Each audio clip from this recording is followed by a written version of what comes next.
Thanks for tuning in to Boise State and the Community. I'm your host, Scott Lopez. Our guest today has over 20 years of experience at the Service Learning Program here at Boise State and the Community.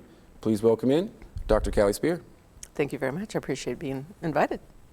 So, Dr. Spear, tell me, why do you have so much passion for the service learning? Well, 20 years ago when I came here, so yes, I have been around a little while. The first class that I taught, we went straight out of the book, did lectures, did notes, and we were all miserable. So I remembered that back in my undergrad, we had done health fairs and various projects, and I always learned better when I was doing.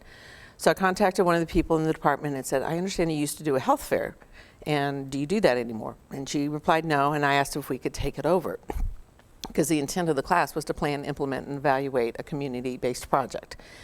And we did it. We all learned together. We made a lot of mistakes, but we also were able to learn and try things out in a safe environment, and it worked. And so every semester we would take a vote, should we do this again next time? And they said yes, because we were able to take what we were learning and apply it. And that was what was best about it. We had fun, we tried new things, we learned about this huge university and the community and those connections, and we learned about our skills and how to enhance those. All right. And obviously you've been working on it for 20 years, you must like it. Yes, we've been doing the health fair now for 20 years, so this is the 20th. And while it's been great fun to do it, I think it's also time to retire it, because I am in a new department, and I think that it's time to try to do something new. And I started reflecting, which is an important part of service learning. Always have that time to reflect on what you're learning. How does it apply? What would be the changes? I thought, wow, if we had worked with an agency for 20 years, we could have probably worked and really made a lot of differences. So we've been able to work to enhance the health of the campus community, but I think it's time to do other things like working with the Vista neighborhood projects, the Energize Our Neighborhood, and see how we can make those connections out in the community so students can see beyond what's happening right here on campus, but see what's happening out in the community, because we all end up living in community. Well, it's Boise State and the community, right? Mm-hmm. Trying to make those connections. Well, another one of the projects you're working on is the Raise the Age campaign. Could you tell us a little bit about that? So there's an initiative in Idaho. It's called Tobacco 21, and it's to raise the age for purchase of tobacco products from 18 to 21, because the research is very strong and shows that most people who start utilizing tobacco start using it before the age of 18. They steal the cigarettes from their family, they get their friends to buy it for them, and it's easy for junior high and high school students to get tobacco. So if we raise the age to 21, there's going to be a lower rate of students starting to utilize tobacco. The fewer people who start using tobacco, the fewer people who become addicted, and the fewer people end up with chronic diseases and die from tobacco-related illnesses. Yeah. So ultimately, you think that if they don't start, or they don't have access to cigarettes until 21, by that time they'll have more of an education about what they actually are. Oh, absolutely, and it won't become the norm. So this is for a public health class, so tobacco is the #1 killer of people in the United States. So with this, the students are creating youth engagement strategies to help tell legislators why this is an important issue, so that it's not just adults saying, oh, well, kids shouldn't smoke, but it's more like, no, Boise State students feel like the tobacco age should be raised. High school students feel like the tobacco age should be raised.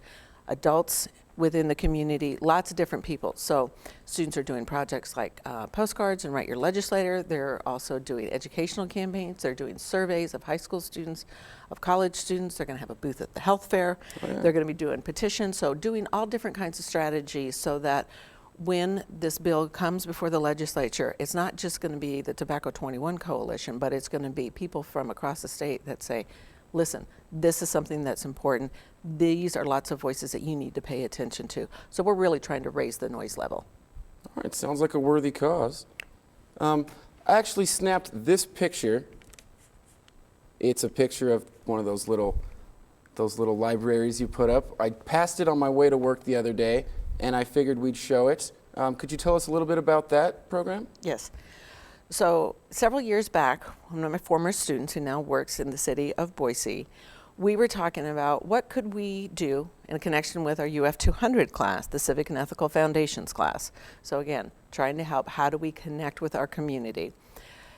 The city of Boise is doing a program to re-energize the Vista neighborhood, because as we all come in from the airport, the very first thing that we see is, oh, beautiful Boise. But as we go down Vista Avenue, the beautiful Boise kind of peters out a little bit. And so it's important to have a welcoming for people, and that the city really wants to invest and enhance all of communities. So Vista was the first one that was started, because data showed that it has, lower incomes and higher rates of rentals and things like that. So in working with my friend from the city, we decided what we would do is some baseline data collection. And so students went out and they mapped the Vista neighborhood, took pictures of areas where they could put parks, areas that needed to be cleaned up, where do sidewalks start and stop, where are unsafe places, just a whole variety, and gave all that as baseline information for the city so they knew what was the starting point. Okay. Then we were talking about what could we leave as a class for the community that would help to enhance the community. And just like we have all these wonderful books behind us and we are learners, we thought, why don't we do a little library? So we built a little library. We gathered all the books. We did fundraising and all those kinds of things. We built it, we painted it, and then we installed it at the Atlantic House, which is a demonstration house for the Vista neighborhood, Re-Energize Our Neighborhood project. All right. Sounds like a worthy cause. Definitely put a smile on my face when I saw it. Well, we keep doing lots of books, and now we have 5 libraries, and I actually have 3 boxes of books in the back, because this is an ongoing project. We don't just do something to a neighborhood when we're doing service learning projects. We do something in conjunction with community, because we want to have a lasting impact. All right. Well, I understand we brought a video along about that Vista neighborhood project. Let's take a look at that. That is the strength of our neighborhoods, and to make sure that there's a sense of place in the city, and that we energize all of those neighborhoods and provide amenities and opportunities in all of them. This project began when the city undertook a pretty aggressive mapping initiative. And what we did was took a look at the city, overlaid GIS indicators to get a picture, an accurate picture of the health of the community. We saw opportunity when we took a look at that map.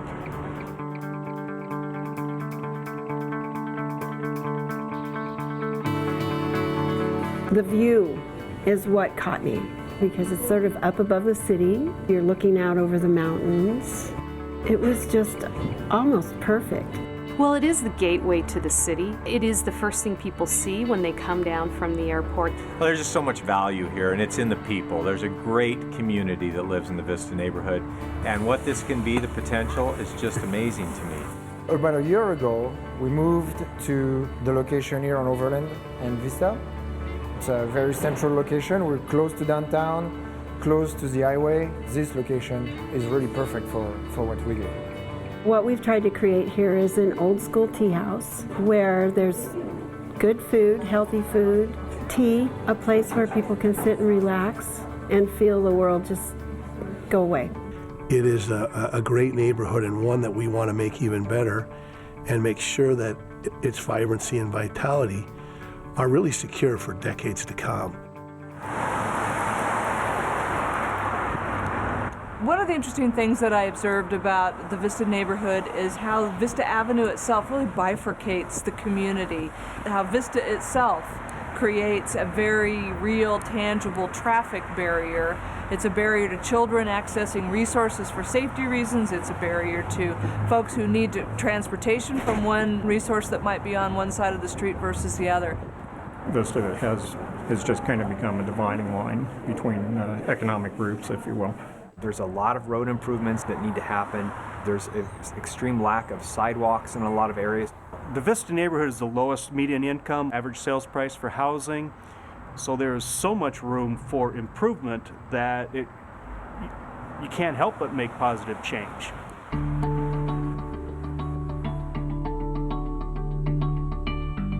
The Vista Neighborhood Project is under a new initiative called Energize Our Neighborhoods. Vista will be a project that will help us really see what kind of a difference can the city of Boise make when we partner and really focus our resources and align them on a single neighborhood within the city.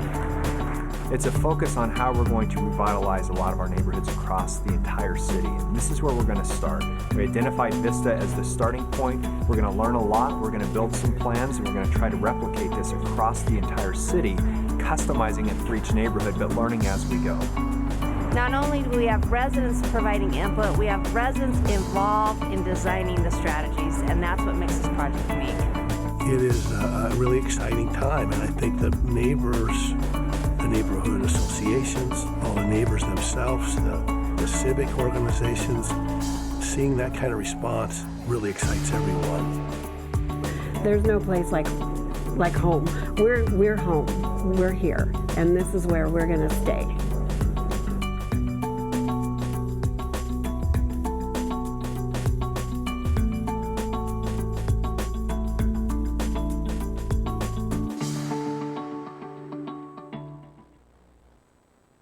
All right, and we're back. While we were watching that video, you were telling me how proud you were of the students. Why don't you go ahead and tell our viewers about that? So in the video, it showed the hot map, the one that had all the different colors. That was really looking at things like socioeconomic status, looking at a variety of data points, but there weren't actually any pictures. So what the students did is they went to the neighborhood and looked and took photos of what was happening to be able to show where the sidewalk started and stopped. As you saw, there was that one part where the cyclist was coming down. Okay, that's not a safe place to ride a bike because there isn't a shoulder, right? So what was really great about it is some of the pictures they took and they mapped it all out and they put icons up, emojis and different things to be able to say, you know, this is a great place to have a garden, or we could put a mural here, or, you know, maybe this is where you put a library, or here are some places we need some streetlights, or here's some places that really need to be cleaned up. Okay, so the class ended on like April 28th. On Saturday, May 2nd, there was a big cleanup in the Vista neighborhood. Brought huge, garbage bin, those big ones that come in trucks, and filled those up with all kinds of trash. Well, it took a while for the students' project to then become overlaid with information from ACHD, Ada County Highway District. They're the ones that plan all the roads, they plan all the sidewalks, etc. And to see where was the overlay, where were the gaps, where would that work need to be done. Then there was a final presentation that was made to City Council, including Ben Quintana, who was on that video, and the people, and to the Vista neighbors. And they were already able to see a big difference because when the students took pictures, they took them in March before the big cleanup happened. And so the final product was showing how it was before anybody had done anything. And so then after the big cleanup in May, then they went, we're already making a difference. So then the community feels, yes, we are making progress. Okay? So when the data was presented to Ben Quintana as part of the membership of the Vista Neighborhood Project, he goes, so where did all this come from? And I said, well, students did it. What students? Boise State students in a UF 200 class. And it's like, students did that? And he was so excited about the work that he started partnering with classes because he was able to see what students can do.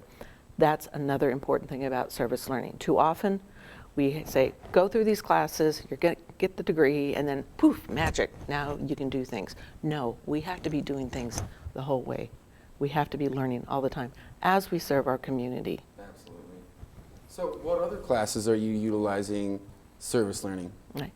Well, current class we're doing is the health fair class. I alluded to that earlier. We're having our 20th health fair. So that's coming up on Wednesday, November the 16th. And the students plan, implement, and evaluate that. We're going to be inviting probably about 75 exhibitors. And they have to do the fundraising, they have to decide who comes, they have to determine all the services. They are in charge of everything from the theme to the exhibitors, to the food, to the giveaways, everything. So by the time they get done, on their resume, on their LinkedIn, they're able to say, okay, I was part of the exhibitor committee, I was a part of the fundraising committee, These are the leadership roles that I took. These are the skills that I have, so that when they're applying for positions, they can say, these are the things that I know, do, and can understand. Seems like a very valuable tool. An excellent tool, because employers don't want to hire people that have a degree. They want to hire people that can do. Yeah, actual work experience. Sounds great. Is there anything else you want to, we're running out of time here. Is there anything else you want to tell our viewers about service learning? I think that if you can pick a class that has a service learning component, that you should take it, because sometimes it's all going to go great, but sometimes there's going to be hiccups. That's also where the learning happens. But take what you're doing in class, apply it, because it's going to help you to expand your network. And 80 to 85% of jobs are never advertised. Almost every semester, a student in one of my classes gets hired by an agency, or they get a letter of recommendation. And even more important, we all live in community. I'm glad people are here to go to school, but we also live here, and part of being a citizen is giving back and helping to enhance your community, no matter where you are. So service learning helps you to also become a citizen and somebody that I would like to live with. All right. Okay. Well, Dr. Spear, thank you so much for coming in. That's all the time we got for today. Thanks for tuning in. We'll see you next time.